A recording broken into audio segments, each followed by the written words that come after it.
Graças damos ao Senhor por estarmos mais uma vez reunidos, para dar continuidade no nosso estudo na carta de Paulo aos Romanos. Vamos ler, irmãos, dois versículos de Romanos, capítulo 7, versos 5 e 6. Romanos 7, versos 5 e 6. Que diz: Porque quando vivíamos segundo a carne, as paixões pecaminosas postas em realce pela lei operavam em nossos membros, a fim de frutificarem para a morte. Agora, porém, libertados da lei, estamos mortos para aquilo a que estávamos sujeitos, de modo que servimos em novidade de espírito e não na caducidade da letra. Vamos orar. Soberano e eterno Deus, maravilhoso Pai, damos graças por mais uma noite que o Senhor nos concede para estarmos juntos meditando na Tua santa e bendita palavra, orando, Senhor, no Espírito, que o Senhor nos ilumine pelo Teu Espírito, enriquecendo os nossos corações, para que todos sejam edificados e assim cresçamos na graça e no conhecimento da Tua vontade, tendo uma vida frutífica para o louvor da Sua glória. Essa, Senhor, é a minha oração sobre a minha vida, a vida dos meus amados irmãos que estão aqui comigo nesta noite, aqueles que nos ouvem pelas redes sociais, que sejam edificados, ó Senhor, e que eles tenham uma vida constantemente em crescimento para o louvor da Sua glória. É o que eu peço em nome de Jesus Cristo. Amém. Irmãos, nós ainda estamos na nossa visão panorâmica do estudo da carta de Paulo aos Romanos. Nós já passamos pelo capítulo 1, 2, 3, 4, 5. Sexta-feira passada falamos dos 6 e 7. Então hoje a gente vai começar a visão panorâmica do capítulo 8 e vamos assim seguindo. Então, só para recapitular, do capítulo 7, capítulo 6 e 7, os dois últimos capítulos que nós fizemos a panorâmica, pegando que elas se encontram agora naquela divisão que nós vimos, Do capítulo 1, do verso 18 até o capítulo 3, verso 20, Paulo ele vai tratar do tema da ira de Deus. Então ele centra nessa parte, na divisão da carta. Ele está tratando com uma igreja que é mista, formada por gentios e judeus convertidos ao cristianismo, Então ele está apresentando a síntese do evangelho, o tema do evangelho, que é a fé em Jesus Cristo, por meio da pregação do evangelho, e que o evangelho é o poder de Deus para a salvação de todo aquele que crê. Então é por meio da pregação do evangelho, todo aquele que crê, ele está sendo transformado pelo poder de Deus, pelo poder do Espírito Santo de Deus que está na pregação do evangelho. O evangelho é Jesus Cristo morto, crucificado para todo aquele que nele crê. E aí ele começa a apresentar, então, começando pelo princípio, da ira de Deus. Por que o ser humano necessita ouvir a pregação do evangelho? Porque todos nós estávamos debaixo da ira de Deus. Porque a lei, que é o capítulo 7 apresenta, a lei, ela apresenta a condição em que nós nos encontramos diante de Deus, que é uma condição de pecado. Mas a lei, Paulo vai dividir ela em três partes. Ele começa fazendo uma analogia, nos versos de 1 até o verso 6, ele faz uma analogia com o casamento. Ele mostra que nós estamos como que uma esposa que está presa pelo matrimônio a um homem, a um esposo. E de maneira nenhuma podemos ter novas relações matrimoniais com o outro por causa da lei do matrimônio. Assim, nós estávamos usando essa analogia com relação à lei. A lei, de maneira nenhuma, nos ligava com Deus no sentido de trazer o que? Paz e harmonia. Pelo contrário, a lei, ela colocava em realce a nossa iniquidade para com Deus e nos deixava numa condição de morte. Por isso que Paulo vai dizer que a lei do pecado, lei de morte, porque aí ele vai mostrar os outros dois pontos seguintes no capítulo 7, com relação à lei. Dos versos de 7 até o verso 14, ele vai mostrar a inocência da lei. Por que a inocência da lei? Porque a lei, ela mostra o nosso pecado, mas ela não é culpada pelo nosso pecado. A lei, ela vai mostrar que nós estamos em uma condição totalmente antagônica a um Deus santo, a um Deus cuja sua ira, como nós já vimos, do capítulo 1 até o capítulo 3, dos versos 18 até o 3:20, não tínhamos como nos justificar diante de Deus. Embora fôssemos o quê? Guardadores da lei. Como assim então eu não recebo o favor? Porque eu andava totalmente fazendo o quê? Usando a lei como uma veste apenas litúrgica, uma veste totalmente de fingimento, mas aquela lei, ela mostrava o meu real estado diante de Deus. Não tinha como eu agradar a Deus. O que a lei exigia de mim era o quê? Arrependimento. Arrependimento. Mas eu, ao ler a lei, eu me disfarcei para pensar que fazendo isso eu pudesse agradar a Deus. Até que a lei disse, não cobiçarás, fora o íntimo. Porque Paulo mesmo ele vai dizer, né, nas suas outras epístolas, que quanto à lei, ele era exímio, ele era totalmente perfeito no guardar a lei no seu rigor ascético, ou seja, visível, do que se pode demonstrar como uma pessoa que guarda a lei. Mas que no seu coração, ele era totalmente inimigo de Deus e contrário às vontades de Deus, que nos chama a andarmos em santidade. Percebe? Então a lei, ele começa com essa analogia de um casamento. E aí vamos trazer o exemplo até o reverendo Augusto, ele usa essa analogia, né? Ele diz que, olha, imagina a esposa, ela quer agradar o seu marido, mas tudo que ela faz para agradar o seu marido fala para ela que ela está sendo totalmente incompetente. O café não está bom, a janta não está boa, a casa nunca está limpa, para ele nada está bom. Assim é a lei. Tudo o que nós tentávamos fazer para agradar a Deus, seguindo por méritos e obras do que a lei aponta, era impossível, porque era apenas o que? Externo. Era apenas externo, uma forma externa. E Deus quer o quê? Um coração aquebrantado. Então eu não consigo conseguir o favor divino tentando enganar a Deus. É impossível, porque Deus sonda os nossos corações e nos conhece no íntimo. Então a lei, ele faz essa analogia e ele passa a apontar a inocência da lei. Ou seja, a lei aponta a minha iniquidade, ela aponta o meu pecado, mas ela não é culpada pelo meu pecado. Ela vem para colocar em realce, trazer relevo. Sabe aquela escrita para cegos, né, que é o braille? É uma letra, uma forma de escrita em realce, para que a pessoa que tem deficiência visual possa entender o que se está escrito ali. Então, o pecado, imagine que o pecado eram páginas de um livro escrita na nossa forma de leitura. Você passa o dedo, você não percebe. Né? Então, assim, você não percebia o seu pecado, não percebia a sua iniquidade. Então, a lei, ela veio e trouxe o quê? Realce, mostrou o nosso pecado. Mas ela não é culpada pelo nosso pecado. O que a lei exige de nós é o quê? Arrependimento. Mas ninguém pode se arrepender por si mesmo. Ninguém pode se arrepender por si mesmo. Isso é incapaz. No máximo, o que o homem consegue é o quê? Um remorso pela sua condição de pecado do que ele faz. Mas o arrependimento, de fato, para a vida, é somente Deus quem pode dar.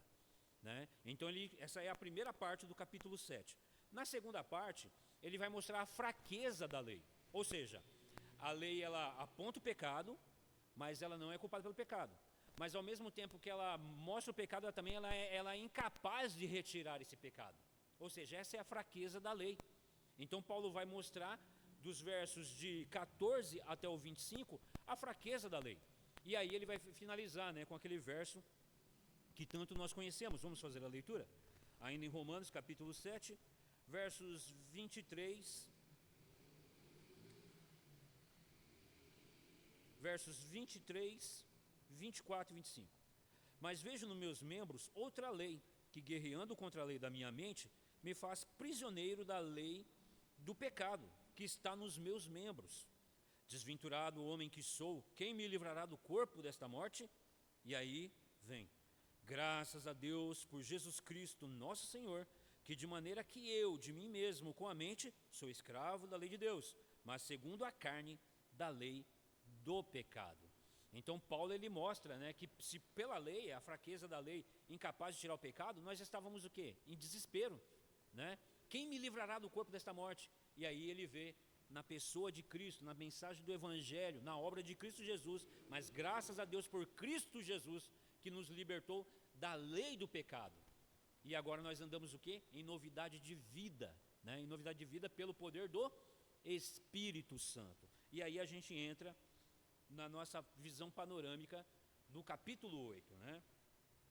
Que diz da seguinte maneira na sua mensagem.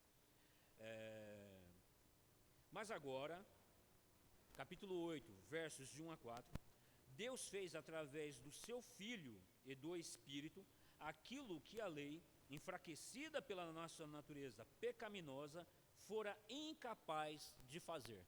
Quem pode fazer a leitura dos versos de 1 a 4 do capítulo 8? Para que a gente possa entender isso, né, que Paulo acabou de falar. Capítulo 8, versos de 1 a 4.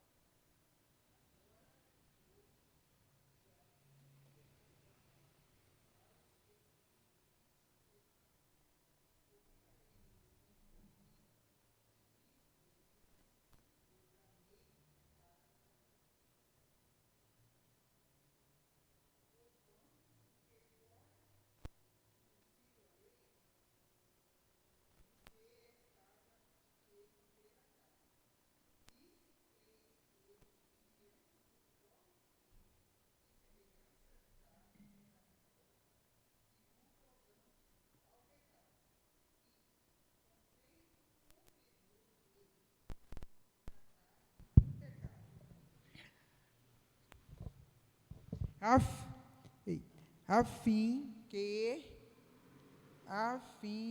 de que o preceito da lei se cumprisse em nós, que não andamos segundo a carne, mas segundo o Espírito. Amém. Então nós vemos aí, como ele coloca, né, Deus faz através do seu Filho e do Espírito aquilo que a lei, enfraquecida pela natureza pecaminosa, foi incapaz de fazer, que foi o que nós vimos aqui na divisão do capítulo 7. A lei, ela não é culpada do pecado, ela aponta o nosso pecado, ela mostra os erros. Não matarás. Por que está falando não matarás? Porque mata. Não roubarás. Por que não roubarás? Porque rouba. Percebe?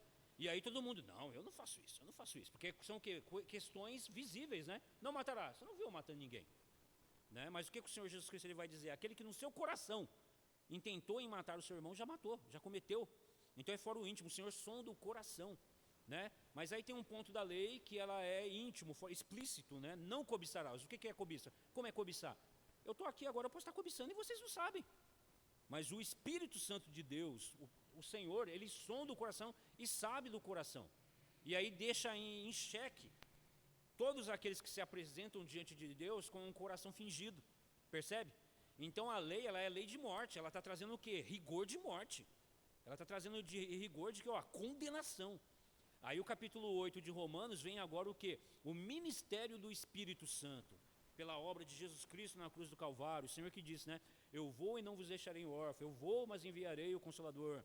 De maneira que ele estará convosco e vos conduzirá, né, até a vida.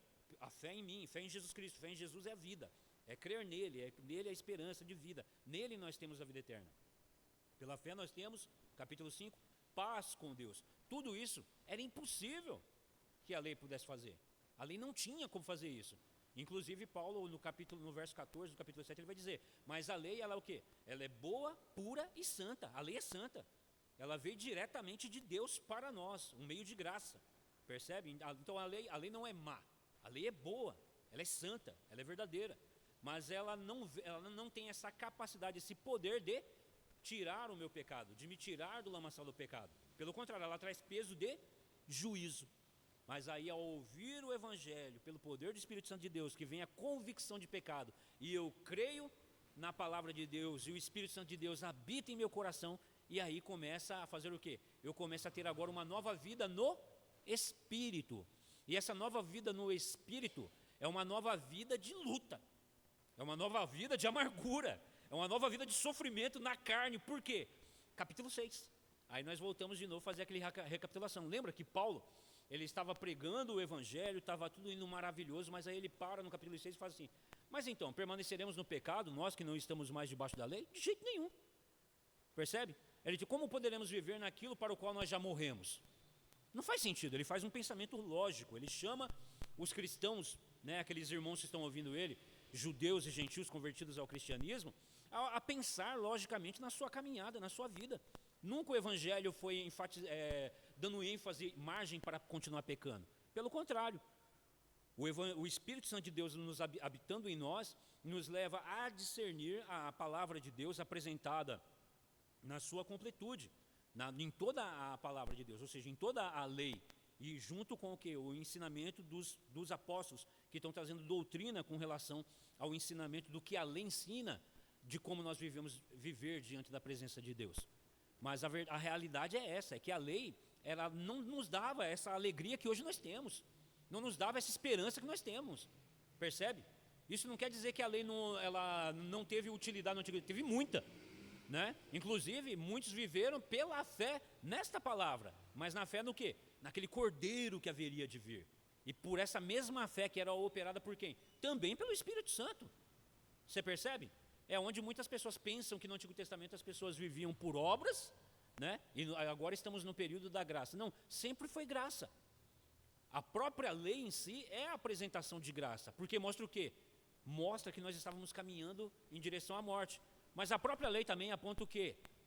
A semente de Jessé, né? Mostra de que viria da descendência de Jessé, ou seja, da descendência de Davi, segundo a carne, o Messias, o Cristo, para que todo aquele que nele cresce tivesse vida eterna. De maneira que lembra que nós usamos o exemplo lá de Lucas, né? Quando Simeão, ele vê o Senhor Jesus Cristo, ele pega no colo, ele diz o quê? E ele estava o quê? Ele estava no período do Antigo Testamento ainda. Ele estava no vigor da lei, da adoração no templo. Mas ele estava esperando em quem? O Messias. Tanto é que ele viu e ele falou: ó Senhor, despede agora em paz o teu servo, porque os meus olhos viram o quê? A salvação de Israel. Então você percebe? Não tem essa de dizer, como é que eles sabiam disso? Eles sabiam sim, era ensinado isso em todo o tempo. Por que eles não criam? Por causa da dureza do coração. Porque eles estavam no quê? No rigor ascético, fingido da lei. Né? Eu guardo a lei. Aí eles alargavam seus filactérios, suas flanges, e o Senhor Jesus Cristo condena isso. Nós lemos nos evangelhos o Senhor Jesus Cristo condenando os fariseus. Né? Vocês alargam suas franjas, alargam seus filactérios, né? Mas no entanto, vocês estão longe de Deus. Vocês são hipócritas. Percebe? Então eles estavam, Paulo mesmo, ele fala com lugar de fala, como o pessoal costuma falar, né? Paulo tinha lugar de fala, ele era fariseu, ele era hebreu de hebreus, ele vai dizer, eu sei do que eu estou falando, e eu entendo a mentalidade desses judeus aí, porque eu era igual a eles. Mas aí até que o Espírito Santo de Deus, o próprio Cristo, né? Pega ele pelo colarinho, e aí ele cai as escamas. Paulo relê a Bíblia, e ele entende de que toda ela falava de Cristo, e de um arrependimento que ele era incapaz de poder se colocar na presença de Deus. Mas então o poder da lei fazia com que apontava o pecado, eu podia ocultar dos olhos humanos, mas isso trazia realce do meu pecado, e eu era incapaz de não continuar pecando. Aí no capítulo 6 ele vai dizer assim: portanto, não coloquem os vossos corpos para servir à escravidão do pecado, porque agora vocês morreram para a lei e estão vivos no Espírito para andar em obediência à vontade de Deus, por causa do Espírito Santo de Deus que habita em nós. E aqui entra algo interessante. Quando Paulo fala assim, portanto, não colocai os vossos corpos como escravos do pecado novamente, porque vocês morreram para ele. O que ele está querendo dizer? Ora, primeiro ele diz que como eu posso viver para aquilo para o qual eu morri? Se você morreu, você está morto, você não tem mais sensibilidade com relação àquilo para o qual o que está morto. Não é verdade? O que está morto é como esse inanimado, ele não tem mais sensibilidade com relação a qualquer ação externa, tampouco interna, porque está morto. Então por que ele no capítulo 6 ainda, lá nos versos 14 em diante, ele vai dizer, não sujeitar de novo os vossos corpos? Porque ele tá dizendo, vocês ainda sentem impulsos pecaminosos. Nós fomos libertos do poder do pecado, mas não da sua presença em nós. De maneira que o Senhor nos deu os meios de graça para que neles nós sejamos fortalecidos, porque senão nós vamos sentir vontade de pecar de novo. Entendeu? E é um salvo. Você percebe? Então aqui tira aquela santarrinice, né? O santarrão de que eu não peco, nós não vamos pecar mais. Porque a própria palavra de Deus vai dizer, aquele que diz que não tem pecado e que não peca é mentiroso, faz Deus mentiroso, e a palavra de Deus não está nele. Mas João diz o quê? Mas filhinhos, nós fomos lavados pelo poder de Deus e temos advogado junto ao Pai. Ele é a propiciação pelos nossos pecados. Então nós temos que admitir o quê? As nossas culpas, os nossos pecados, é o Espírito Santo que traz convicção de pecado e nos leva a nós nos colocarmos na presença do Senhor, confessando na presença de Deus, de que Ele é o quê? O nosso justificador. É Ele o nosso libertador. Percebe? E isso é operado pelo poder do Espírito Santo de Deus que habita em nós. Deus fez através do seu Filho e do Espírito aquilo que a lei, enfraquecida pela nossa natureza pecaminosa, fora incapaz de fazer. A lei não podia fazer, mas agora, pelo poder de Deus, pelo Espírito Santo de Deus, nós estamos livres do poder da lei, do pecado e da morte. Mas agora, vivos para andarmos pelo poder do Espírito Santo. Então a solução para o pecado que habita em nós é o Espírito vir habitar em nós. Romanos 8, 9. Quem pode fazer a leitura? Romanos 8, 9. E aí os irmãos, eu peço por gentileza, irmãos, leiam no microfone, que aí os irmãos que estão em casa, eles podem nos ouvir na resposta também, as dúvidas que os irmãos tiverem. Portanto, os que estão na carne não podem agradar a Deus. Vós, porém, não estáis na carne, mas no Espírito. De fato, se de fato o Espírito habita em vocês. E se alguém não tem o Espírito de Cristo, esse não é dele. Amém. Então você vê, todos os que são de Deus, todos aqueles que ouviram a palavra do Evangelho e creram, eles foram selados com o Espírito Santo. Né? Ao contrário do pensamento dos irmãos pentecostais, que dizem que não, você primeiro você creu em Jesus Cristo, mas você precisa agora receber uma segunda bênção, que é o batismo com o Espírito Santo. Isso não existe. Efésios capítulo 1, Paulo vai deixar claro isso, porque vós, depois de ouvires a mensagem do Evangelho, tendo também nele crido, fostes selados com o Espírito da promessa. Então não existe crente sem o Espírito Santo. Não existe, simplesmente não existe. Não existe. Todo cristão, ele é selado com o Espírito Santo. Ele é selado com o Espírito Santo. A pessoa que não é selada com o Espírito Santo, ele é um simpático à fé. Nós vamos ver isso lá em Atos. Muitos da comunidade tinham em alta conta, né, os cristãos, mas muitos não ousavam estar no meio deles. Não ousavam estar no meio deles. Por quê? Porque havia matado Ananias e Safira. Então o pessoal falou, opa, esse Deus aí não é de brincadeira não. Eu não posso brincar com essas coisas não, são sérias. São coisas sérias. Mas eles recebiam o quê? A simpatia de todo o povo. Percebe? E até vezes ia na casa dos irmãos, tinham amizade, haviam simpatia com os cristãos. Frequentavam até mesmo talvez os cultos, percebe? Mas isso não quer dizer que a pessoa é de fato cristã. Jesus vai deixar isso muito claro no seu ensinamento. No meio do trigo tem o quê? Tem o joio. Parece com crente, tem cheiro de crente, fala em língua de crente, tem gíria de crente, mas não é crente. Percebe? Não compete a nós. Isso é uma graça que o Senhor nos dá de termos esse discernimento. Mas não compete a nós querer saber quem é ou não é, mas a palavra deixa claro. Percebe? Então não existe crente que não é selado pelo Espírito Santo. E é o Espírito Santo de Deus que te leva a crer na mensagem, que te levanta da cama de manhã quando você está desanimado, que foi a nossa conversa minha e do Daniel agora há pouco. Nós passamos por isso, irmãos. O presbítero Davi leu agora, no nosso início da reunião de oração, a palavra de Deus, ela vem justamente para o quê? Para nos fortalecer, né? Para falar, aqueles que esperam no Senhor são como os montes de Sião, né? Inabaláveis. E é mesmo. Embora que por breve momento a gente às vezes a perna bambaleia, mas é o Espírito Santo de Deus que nos traz de volta. Quando nós nos reunimos para esses estudos bíblicos, o intuito é justamente esse. Lembra do nosso comecinho do estudo, lá atrás, dos grandes homens de Deus, que foram o quê? Foram reavivados, alguns foram até mesmo convertidos pelo estudo da palavra de Deus. Então é a palavra de Deus e o Espírito Santo de Deus quem nos coloca de pé, irmãos. Isso é ministério do Espírito Santo. Então nós começamos a ver como o capítulo 8 de Romanos, com relação aos demais capítulos que nós vemos, que são ricos e profundos, eles se somam, né, para trazer a plenitude desse estudo. Como o capítulo 8 ele vai trazer para o nosso entendimento agora o ministério do Espírito Santo, né? Então ele já começa o quê? Falou de que o Evangelho, antes de nos levar a viver numa vida de pecado, pelo contrário, nos leva a uma vida de perseverança, de vida de bom senso, de raciocinar, de ter um pensamento racional, lógico, com relação à nossa vida, com relação a Deus, né? Apresentou o capítulo 7 mostrando qual é o papel da lei, principalmente numa igreja mista, né? Formada por judeus e gentios, e provavelmente havia o quê? Um embate entre aquela ideia de guardar a lei, guarda a lei agora, não guarda, não guarda. Aí Paulo vem e ele, como eu disse, né, ele tem lugar de fala. Ele é fariseu, hebreu de hebreus, ele tem pedigree. Ele falou, olha, eu entendo o pensamento desse pessoal, e eu estou dizendo que é isso que a lei mostra. Não é qualquer outro pensamento, porque eu também entendi dessa maneira e estava tudo errado. Mas aí agora ele vem com o capítulo 8 de Romanos, mostrando qual o propósito da lei. Qual o propósito da lei? E agora pela obra do Espírito Santo, a sublimidade, a superioridade. É como quando nós vamos, né, para a carta aos Hebreus, né? Mostra o quê? A superioridade de Cristo com relação ao quê? À lei. É a mesma coisa. É por isso que muitos vão dizer que é Paulo que está escrevendo Hebreus, mas não se sabe, não se tem esse entendimento, não se sabe quem é o autor. Mas é isso, exatamente isso que Paulo fala, que lá o autor de Hebreus está fazendo. Está falando, olha, a lei tinha esse propósito, mas era inferior, embora santo, vindo de Deus, boa, santa, vinda da mão do Senhor, mas ela tinha o propósito apenas de apontar para aquele que pode nos salvar, porque ela mesma não podia.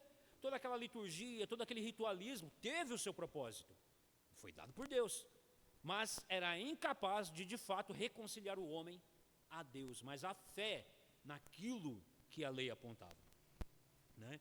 Então o capítulo 9 mostra que se o Espírito Santo de Deus habita em nós, nós lutamos contra a carne, embora às vezes pareça que não. Você já se pegou pensando, rapaz, será que eu sou crente mesmo? Né? Você fez algumas coisas, você pensou algumas coisas, às vezes você até agiu dentro daquilo, e aí você fica, se você pensou isso, louvado seja Deus, porque é o Espírito Santo de Deus habitando em você que te leva a ter esse pensamento. Porque, irmãos, quem não é crente não está nem aí para isso, ó. Não está nem para, não fica nem vermelho, né? Ele peca, ele continua pecando, ele vai pecando, mas se você parou, se entristeceu, e se você não se sente bem, e você, louvado seja o Senhor por isso. Porque isso é o quê? É a vida cristã, lembra que nós falamos? Vida no Espírito é vida de luta contra a carne, não tem paz. Por isso que esse evangelho é fingido, esse evangelho de dizer, olha, em Cristo é só alegria, é só vitória. Sim, é riqueza. Mais vitoriosos nós somos em Cristo Jesus. Mas, irmãos, enquanto nós estivermos aqui nessa terra, é luta. Luta contra nós mesmos. Seu pior inimigo é você mesmo, né? A gente costuma, foi o diabo nada. É a nossa carne, é os nossos pecados. Nós escolhemos isso. Lá em Adão, nós escolhemos isso. A gente pegou com a própria mão, né? E agora a gente está lutando contra a nossa própria natureza, a nossa própria carne. E é justamente nesse ensino de nos submetermos a Deus que o diabo, ó, bate em retirada. Não é isso que a Escritura ensina? Sujeitai-vos a Deus e o diabo fugirá de vós. Fugirá de vós. A nossa luta, irmãos, é contra a nossa própria carne, nosso próprio pecado. Então o diabo, sim, ele é nosso inimigo, ele procura de tudo para nós, mas nós somos de Deus e o diabo não vos toca. Todo o poder foi dado ao Senhor e Ele nos outorgou do Seu Espírito Santo para que nós andemos no quê? Glorificando a Deus em todo o tempo, adorando ao Senhor em todo o tempo, buscando o Senhor em todo o tempo, para que nós não nos sujeitemos o quê? Não voltemos à escravidão da carne. Não voltemos à escravidão da carne. Esse Espírito não tinha sido mencionado no capítulo 7. Lá no finalzinho, no capítulo 6 que vai falar, né? Não havia sido mencionado no capítulo 7. A exceção do versículo 6. Assim, para alcançarmos tanto a justificação como a santificação, nós não estamos sob o domínio da lei, mas debaixo da graça. Assim como a lei perpassa todo o capítulo 7 de Romanos, o capítulo 8 está cheio de referências ao Espírito. Durante a primeira parte do capítulo, Paulo descreve alguns dos diversos ministérios do Espírito Santo. Conforme nós estamos passando pelo capítulo 8, nós vamos prestar atenção nisso. E isso é algo que você não percebe numa simples leitura. É necessário que você se debruce mesmo, orando, pedindo discernimento ao Senhor, junto com uma pessoa com entendimento, já preparada, experimentada por Deus, um professor, como nós estamos fazendo agora, como nós estamos fazendo uso deste material, para a gente poder perceber essas sutilidades do texto, porque senão a gente passa, sabe, a gente gosta de fazer uma leitura bíblica, você faz isso no seu devocional, mas muitas das vezes a gente faz uma leitura corrida, né, e não consegue. Por isso que a Bíblia tem que ser lida com calma. Leia a Bíblia na sua casa com calma, fique num capítulo só, num versículo só, mas medite nele, busque de fato tentar entender, compreender.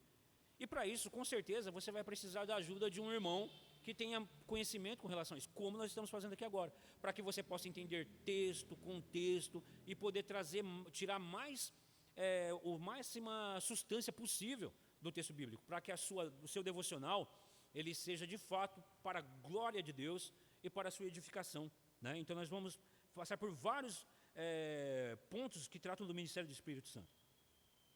Ele nos livra, habita em nós, dá-nos vida eterna, proporciona-nos domínio próprio, testemunha com o nosso espírito que nós somos filhos de Deus, intercede por nós.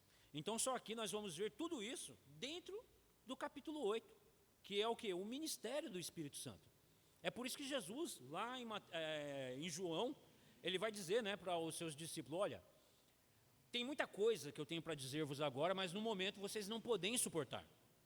Ou seja, não vão compreender. Por isso os discípulos estavam ali tão afoitos, não estavam entendendo, percebe? Então, se não fosse, irmãos, pelo Espírito Santo de Deus, nós jamais compreenderíamos esses ensinamentos, porque são o quê?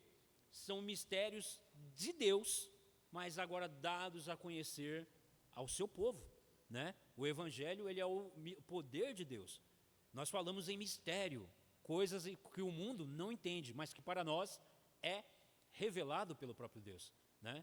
Inclusive eu lembro que quando eu era pentecostal, os irmãos falavam muito, é mistério, o que é mistério, irmão? Pelo amor de Deus, explica, eu quero entender isso. E o pessoal ficava, mistério, mas é mistério revelado. Essa é a doutrina que nós estamos aqui para entender. Para nós está descoberto, né? Está revelado, mas está encoberto para o mundo. Para o mundo está encoberto.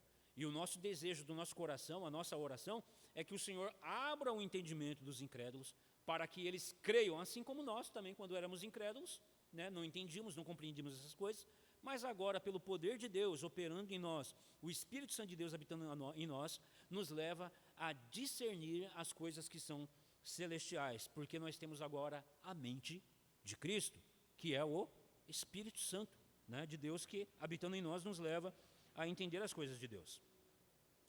Então, ele livra-nos, ele habita em nós, dá-nos vida, proporciona-nos domínio próprio, testemunha com o nosso espírito de que nós somos filhos de Deus e intercede por nós.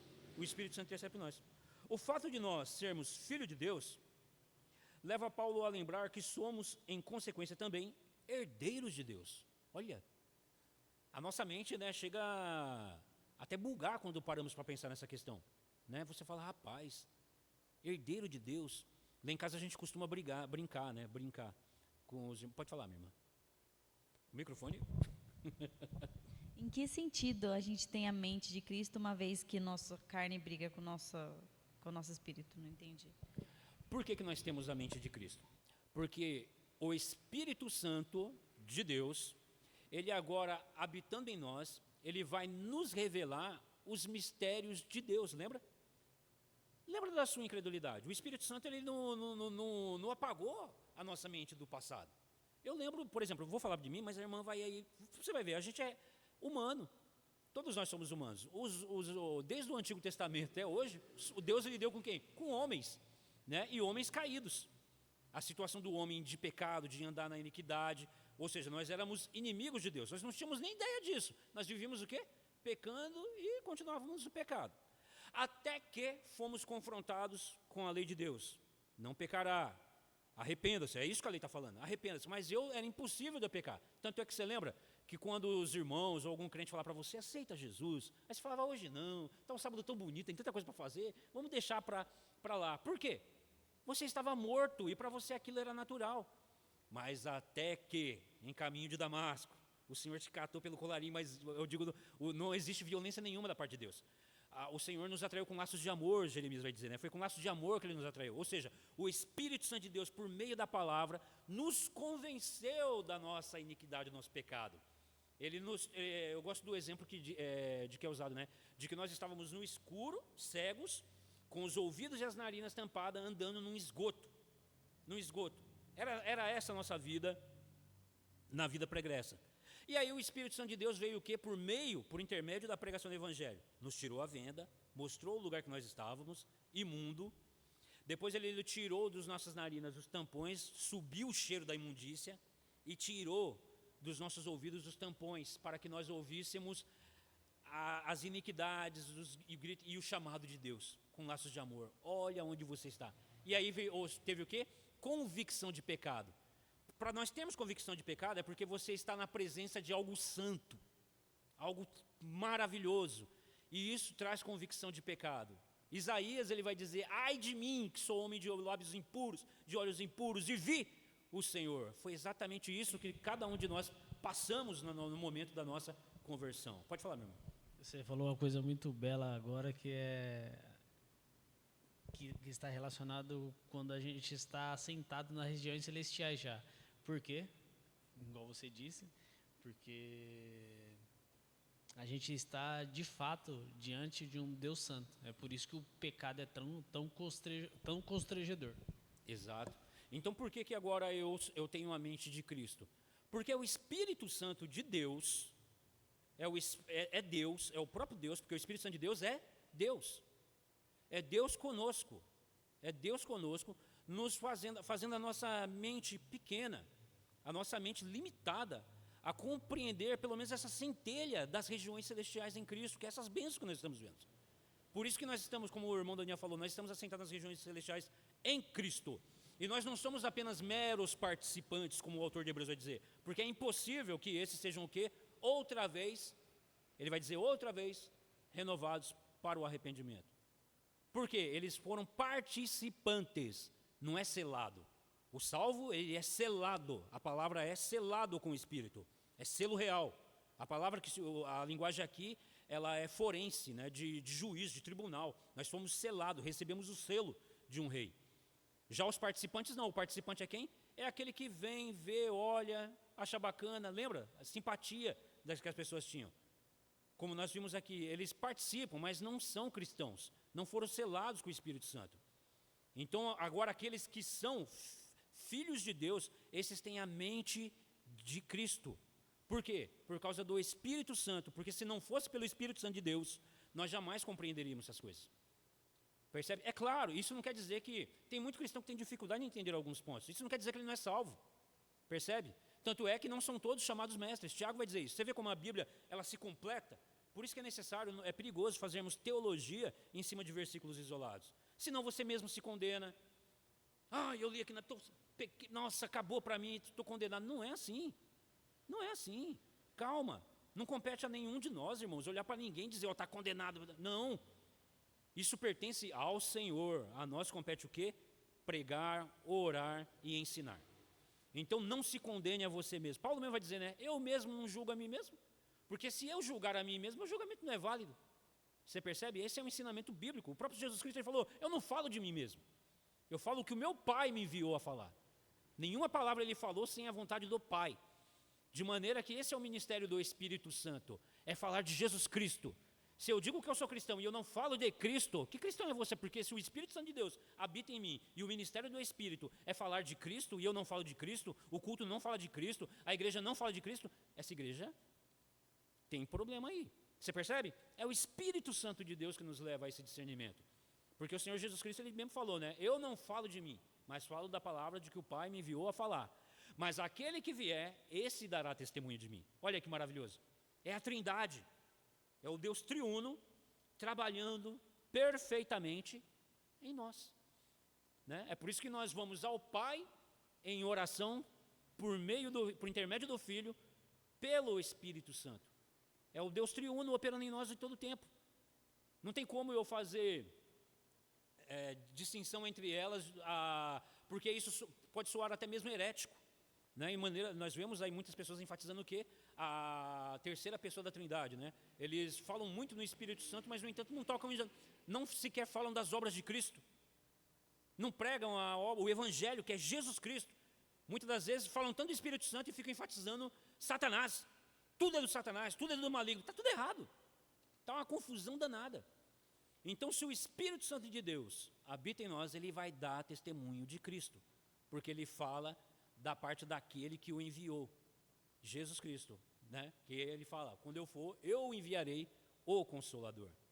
Eu enviarei o Consolador. E ele habitando em nós, ele opera em nós, nas nossas vidas, esse ministério. Nos dá vida, nos dá domínio próprio. O domínio próprio. Que luta, irmão, que luta. Domínio próprio. É o ministério do Espírito Santo, lembra? Lá em Efésios capítulo 6. Mas o fruto do Espírito é amor, paciência, domínio próprio.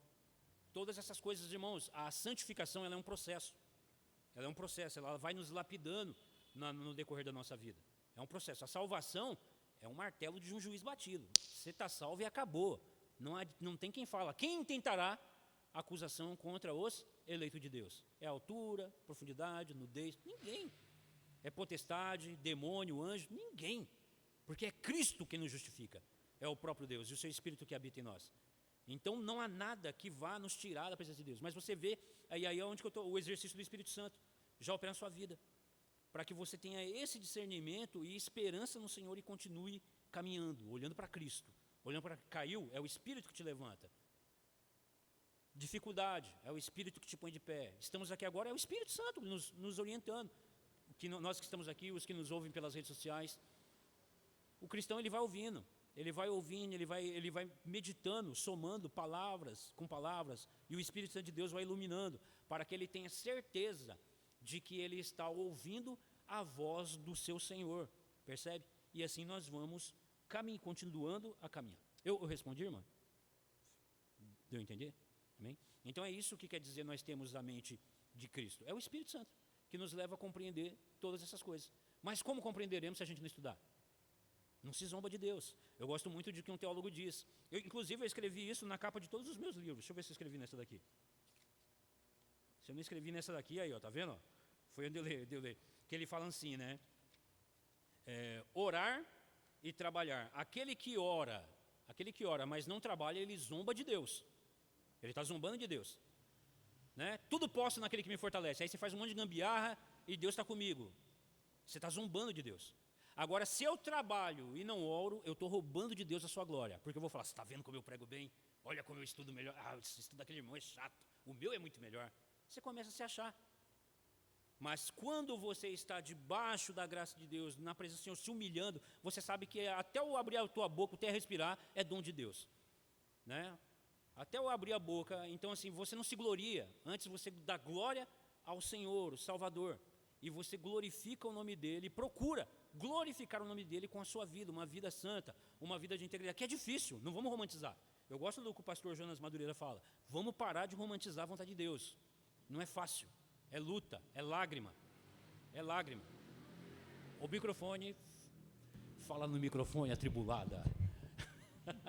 Onde que está escrito sobre zombar de Deus mesmo, nesse Gálatas. quesitos de... Lá em Gálatas, no capítulo 6, né? Capítulo 5, ali no finalzinho, vai falar, de Deus não se zomba. De Deus não se zomba, e não se zomba mesmo. O Senhor, Ele é justiça e Ele é juízo também, né? Então, continuando, o fato de nós sermos filhos de Deus leva Paulo a lembrar que somos, em consequência também, herdeiros de Deus. E que o sofrimento é o único caminho para a glória. Olha que maravilhoso. Posso ouvir um glória a Deus aí? O sofrimento, a cruz, irmãos. Uma vida na presença de Deus é uma vida de cruz, é uma vida de renúncia, é uma vida de deixar o eu, de abandonar a vida pregressa. E é difícil, é a vida toda, Há alguns irmãos que acreditam que, que é possível você chegar à plenitude disso ainda em vida. Né? Não duvido, Deus é poderoso. Né? O Senhor opera segundo a sua vontade, segundo os seus propósitos. Se nós nunca ouvirmos ninguém se gloriando disso, é porque de fato é verdade, porque o Espírito Santo de Deus abundou tanto nesse homem que na humildade ele foi para o túmulo, apenas dando testemunho com a sua vida. Deus operou, nós não sabemos. João, por exemplo, né?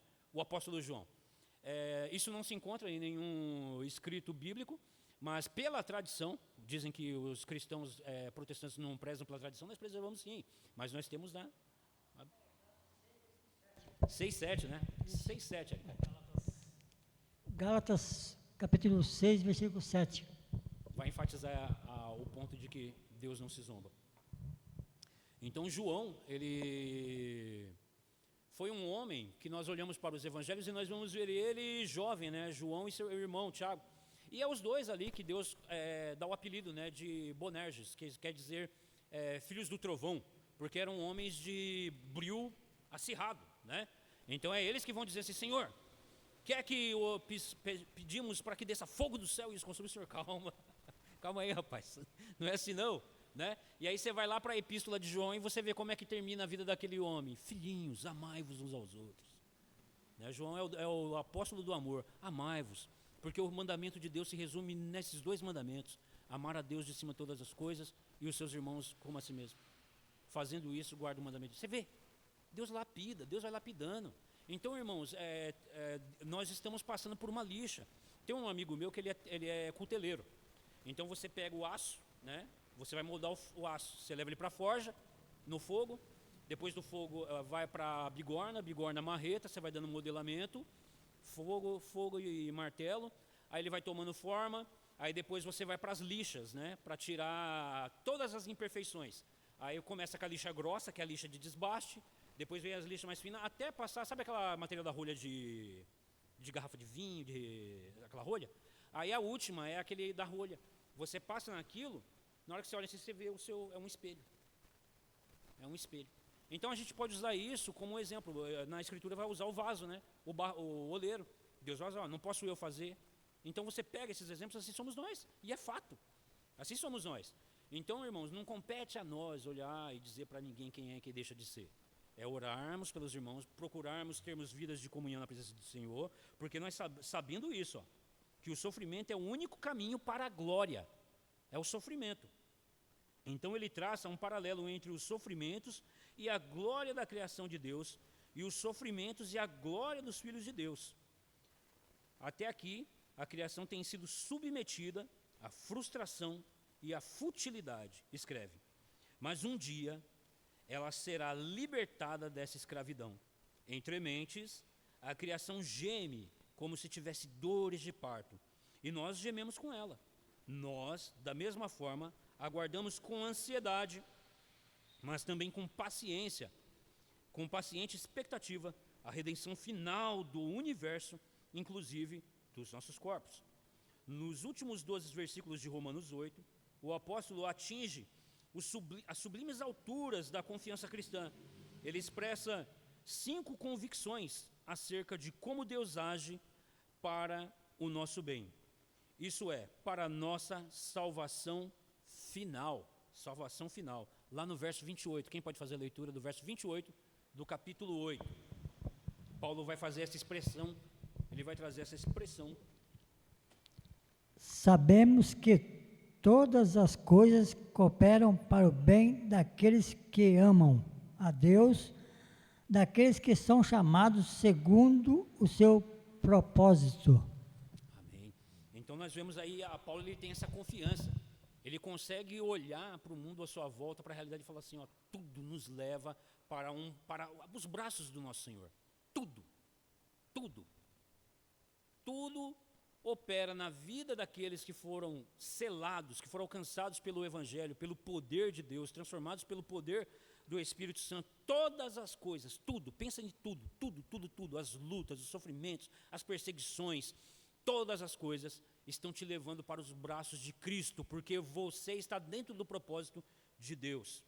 Né? Ele esboça 5 estágios do propósito de Deus, desde uma eternidade passada até uma eternidade futura, versos 29 e 30. Quem pode ler?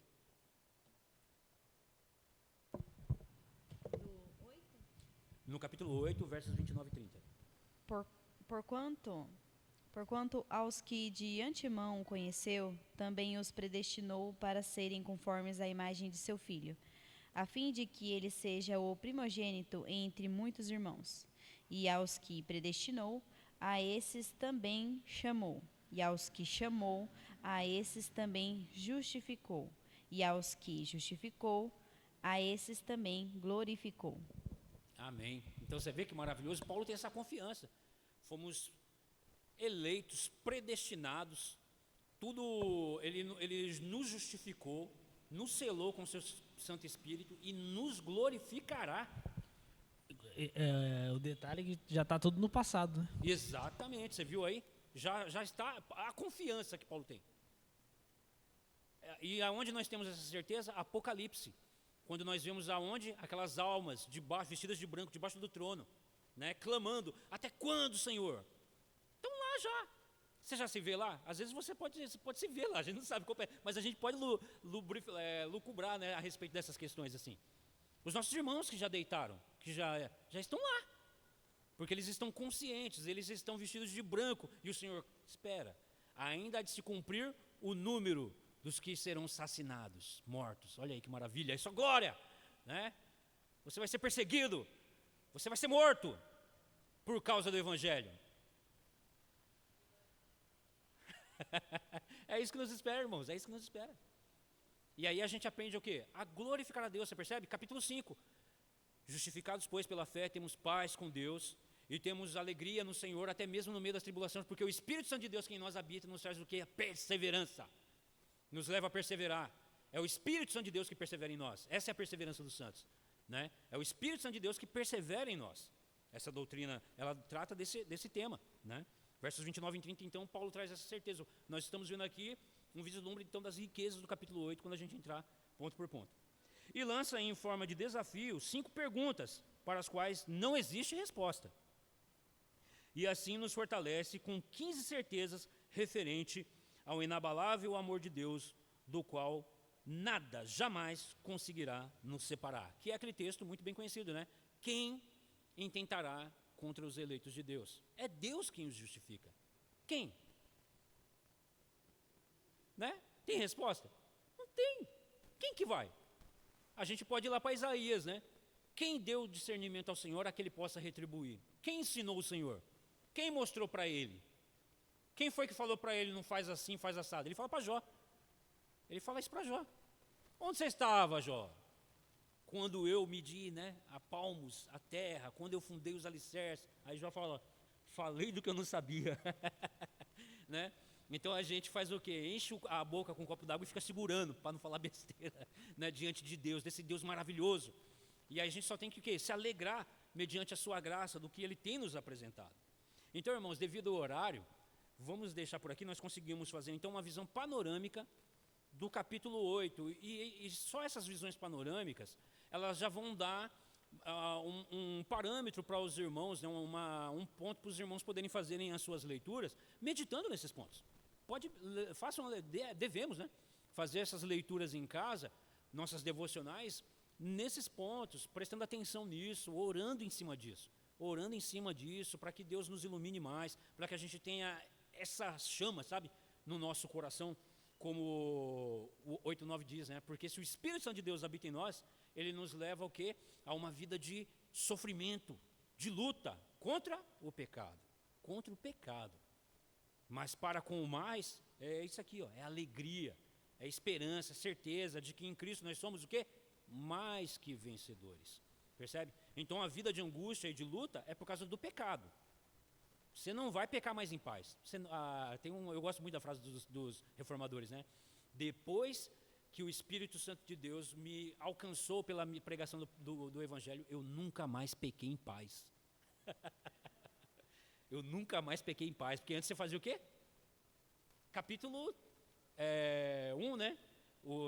Paulo vai dizer que os ímpios, eles não somente fazem, mas concordam que assim se façam, e chamam os outros para fazer. Eles pecavam livremente. Mas depois que nós viemos a Cristo, nós temos o quê? Vergonha dos nossos pecados. Né? Nós temos vergonha e nos leva o quê? Ao sofrimento, leva à cruz, leva a negarmos a nós mesmos, porque nós não temos mais o quê? Paz com o pecado. Né? Isso, louvado seja o Senhor por isso. Então, irmãos, nós deixamos por aqui, né? Finalizamos. Aí, próximo sexta-feira, nós vamos fazer o capítulo 9. Nós vamos fazer a panorama do capítulo 9 e assim vamos prosseguindo com calma, sem pressa, para que a gente possa entender bem e termos um estudo o mais proveitoso possível, para que os irmãos possam fazer culto doméstico, ensinar seus filhos, seus amigos, fazer roda com os amigos, conversar a respeito desses temas, traz pergunta